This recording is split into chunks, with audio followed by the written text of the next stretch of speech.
Hola, muy buenas. El presente vídeo analiza de manera muy breve la relación entre el diálogo y la política, ahora que la coalición de gobierno del PSOE y de Sumar están negociando con el expresidente de la Generalitat y prófugo de la justicia Carles Puigdemont, y pueden estar sobre la mesa temas como la amnistía de los líderes del procés o del derecho de autodeterminación. Los análisis que se escuchan en los medios sobre este posible diálogo pueden ser clasificados en dos grandes grupos, que podemos llamar análisis formalistas y análisis materialistas. Los análisis formalistas son aquellos que analizan la relación entre diálogo y política al margen del contenido de lo que se habla y del contenido político sobre el que se negocia. Los análisis materialistas, en cambio, consideran que no se pueden analizar dichas relaciones al margen de estos contenidos o materialidades.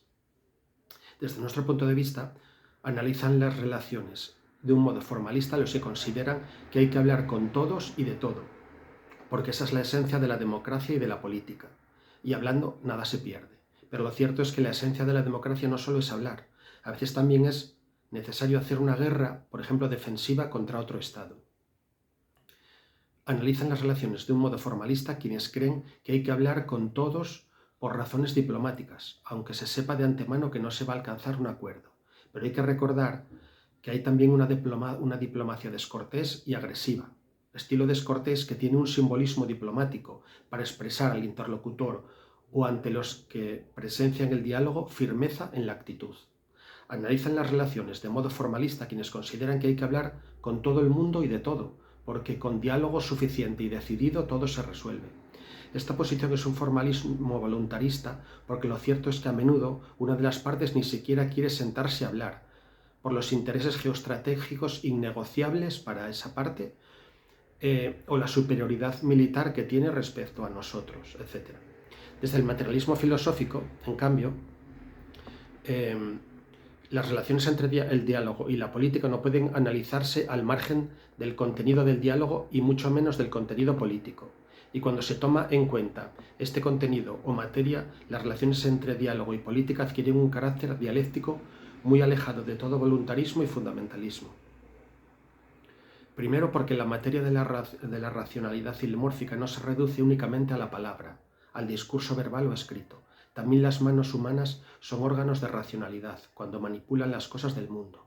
O la violencia puede ser ética, si sirve para salvar vidas o salvar la continuidad y fortaleza del Estado. Pero no solo por eso, sino porque a veces hay que callar, a veces el diálogo tiene que cesar para que hablen las armas.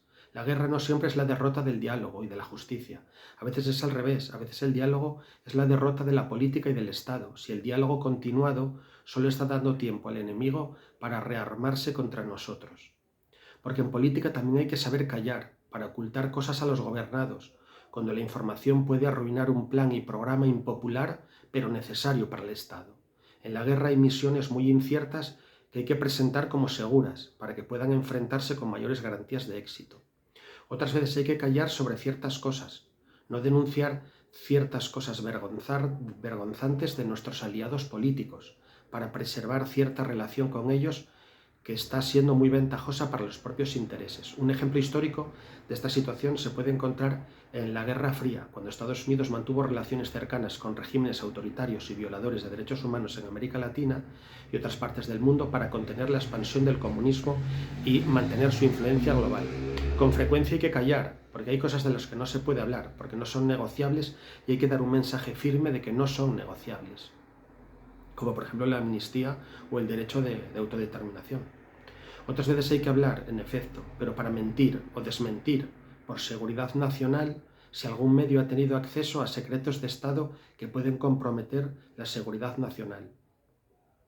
Otras veces, por supuesto, hay que hablar con el mismo diablo, si es necesario, si es por el bien del Estado. Ocurrió durante la transición española, donde había la necesidad de dialogar y negociar con diferentes actores políticos, incluyendo aquellos que habían sido parte del régimen franquista, para lograr una transición pacífica.